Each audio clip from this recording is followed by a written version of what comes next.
Yes physics student, capillary tube fluid का question है। Fluid में वैसे तो एसेंट फॉर्मूले, अगर कैपिलरी ट्यूब की बात चल रही हो तो एसेंट फॉर्मूला ही काम आता है। तो वो मैं आपको यहां बताता हूं। पहले जिसकी जरूरत पड़ती है कॉन्सेप्ट की, वो मैं अलग से बताता हूं। यहां पे कैपिलरी ट्यूब में ascent formula H is equal to 2T cos theta upon rho r g. चाहे T सरफेस टेंशन है, थीटा कॉन्टैक्ट एंगल है, rho density of liquid, r radius of capillary tube and g ascent due to gravity. इतनी height तक liquid capillary tube में चढ़ जाता है। बाकी पढ़ के पता चलेगा उसने क्वेश्चन कैसे घुमा रखा होगा। जब कॉम्पिटिशन लेवल का है तो साधारण तो पूछेगा नहीं वो, पर कॉन्सेप्ट क्लियर है तो जो मर्जी पूछ ले, फिर कोई दिक्कत नहीं होती। जैसे मुझे पहले ही पता है ये क्वेश्चन डेफिनेटली होगा। हाँ, मिसप्रिंट वगैरह ना हो और कुछ चीज छुटी हुई ना हो, वो अलग बात है। अगर क्वेश्चन में कमी है, क्वेश्चन क्लियर है तो और कॉन्सेप्ट क्लियर है तो क्वेश्चन तो होगा ही होगा, लाजमी ही होगा, होना ही पड़ेगा उसको।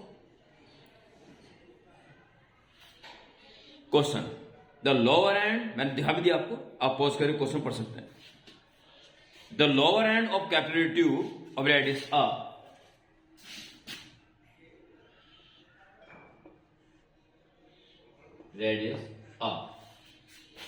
is placed vertically in water. Then with the rise of water in the capillary, heat involved is this. Heat involved. बड़ा रोचक तथ्य है ये इसमें, हीट इन्वॉल्व। मैं भी आपको समझाऊंगा इसके बारे में।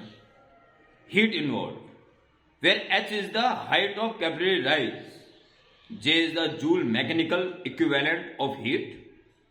जी आप जानते हो क्या होता है? J 4.2 या 4.18 जूल पर कैलोरी। ये जूल को कैलोरी, कैलोरी को जूल में कन्वर्ट करने वाले फैक्टर है।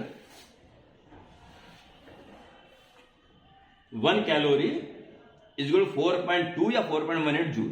Okay, this ratio is J।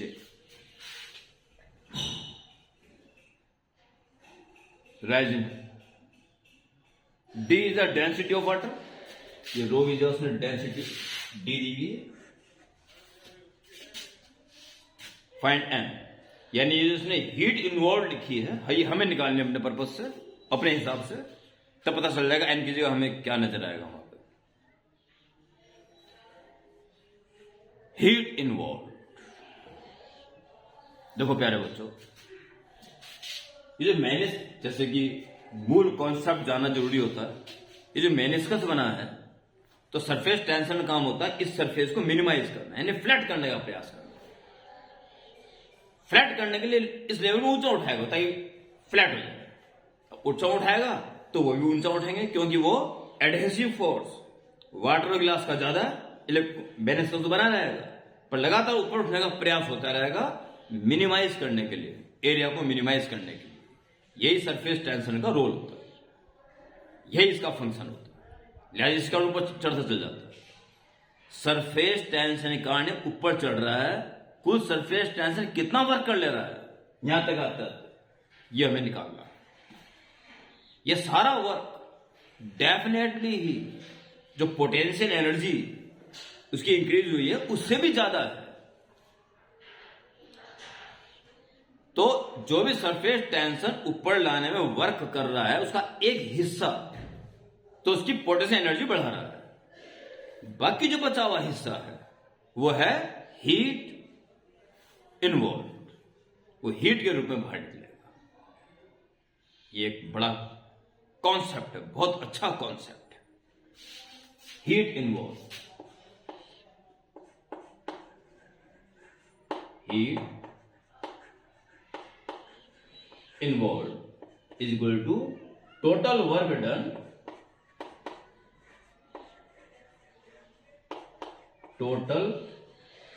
done by surface tension understood minus potential energy. जो पोटेंशियल एनर्जी के रूप में उसके पास है उसे माइनस कर दो, बाकी कहां गया, वो हीट इन्वॉल्व में लगा, उसके बराबर हीट इन्वॉल्व हुई।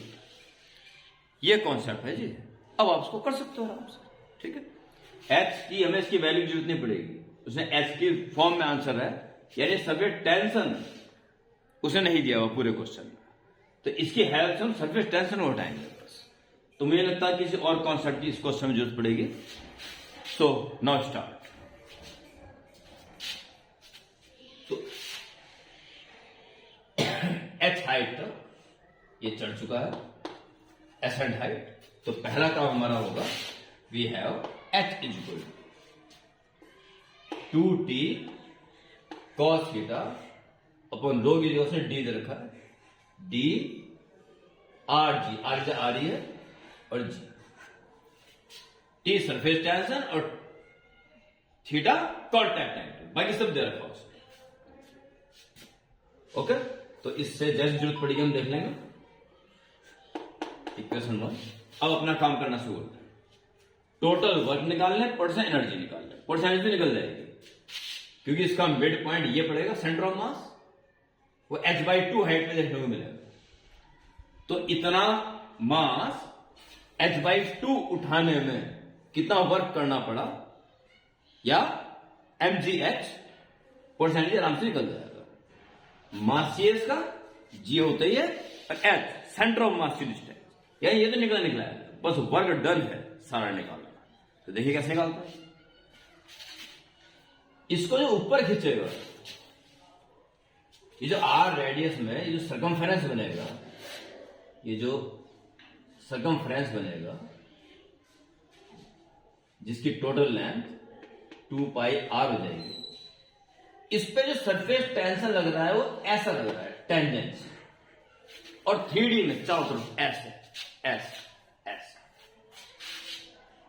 इन सबके ये वाले कंपोनेंट, हॉरिजॉन्टल कंपोनेंट्स आपस में कैंसिल हो जाएंगे, जबकि ये वाले कंपोनेंट सब के सब प्लस हो जाएंगे, और ये नेट फोर्स होगा उसको ऊपर उठाने का जिम्मेदार।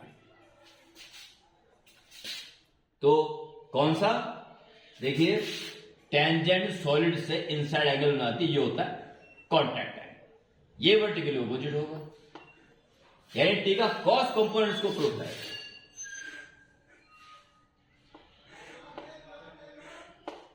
ऊपर की तरफ जो टेंशन लग रहे हैं,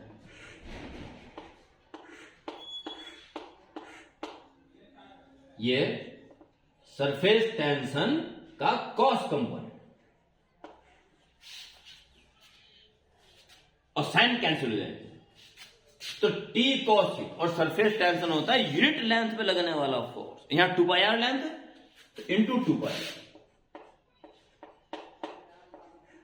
ये फोर्स लग रहा है ऊपर, जो कि मोशन के दौरान भी कांस्टेंट है।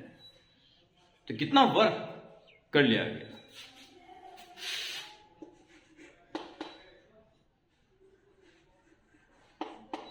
Work done by surface tension, T cos theta into 2πr, ये तो क्या force into displacement H. H हटाना नहीं है, कभी एच की वैल्यू पुट कर दो, एच दे रखा है, एच पैरामीटर के फॉर्म में हम आंसर निकालना है। हो गया, ये फोर्स है, ये वर्क किया गया, ठीक है जी। अब सीधा हीट इन्वॉल्व है, heat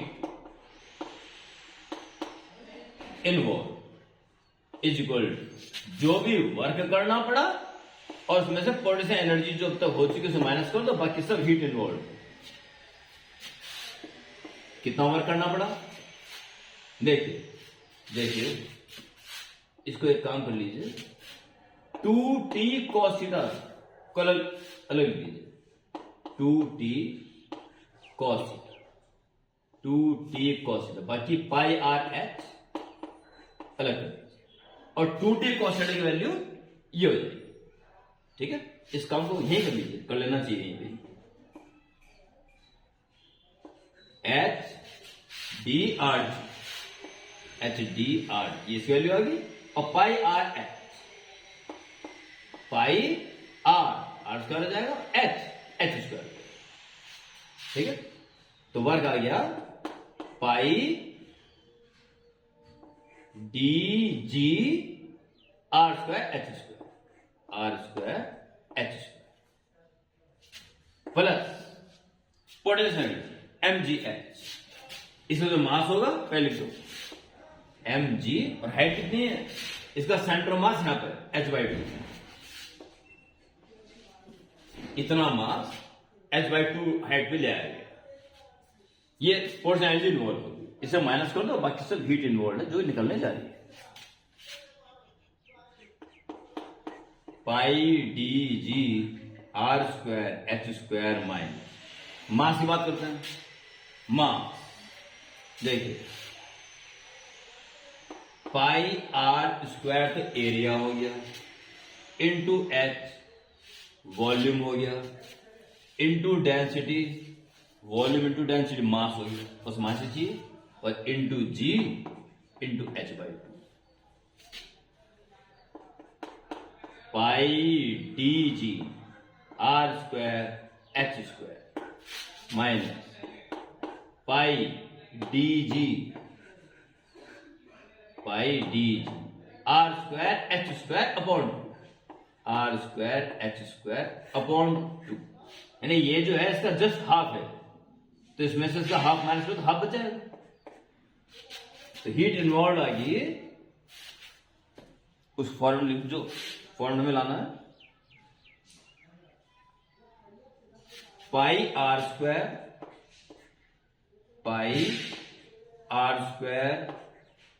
H square D G, यही है pi R square H square D G upon two, ये तो हमारा है इतना जूल, ठीक है, ये जूल है। और इसको वो कह रहा है इतना कैलोरी, तो कैलोरी में कन्वर्ट करने के लिए स्क्रीन में आ रहा पूरा, ठीक है, बोल दिया। Pi R square H square D G by 2 J, 4 point जो है उसकी वैल्यू से जे रहेगी, अब बन जाएगा ये कैलोरी। तो क्या दिखाई दे रहा है आपको, एन की जगह, एन की जगह साफ साफ आपको 2 नजर आता है। ये तो कॉन्सेप्ट हो गया यहां से यहां तक। इसका मतलब वो कह रहा है ये हीट इन्वॉल्व जो है pi R square H square D G upon M J calorie, N की जगह 2 साफ साफ नजर आ रहा है। Find N, N is equal to, क्योंकि भी कैपिलरी ट्यूब पे मैं ऐसा लगता है कैपिलरी ट्यूब में क्या पूछेगा वो, घूम फिर के ये फॉर्मूला ये हमें याद है, बस कैपिलरी ट्यूब का तो हो ही जाएगा। देख कैसा क्वेश्चन आपके सामने, हीट इन्वॉल्व, टाइम लगते प्रैक्टिस ना करी तो हीट इन्वॉल्व, ये जो 2 वर्ड्स का जो ये हीट इन्वॉल्व, ये 2 वर्ड ही आपको विचलित कर सकते हैं। टाइम लगते हर प्रकार से प्रैक्टिस करते रहे और अपने आप को मजबूत रखें, हमेशा पढ़ाई में टच रहे। हर चैप्टर, कोई भी चैप्टर, कोई भी टॉपिक ज्यादा टाइम तक आपसे छूट ना जाए, ठीक है। Okay, note it.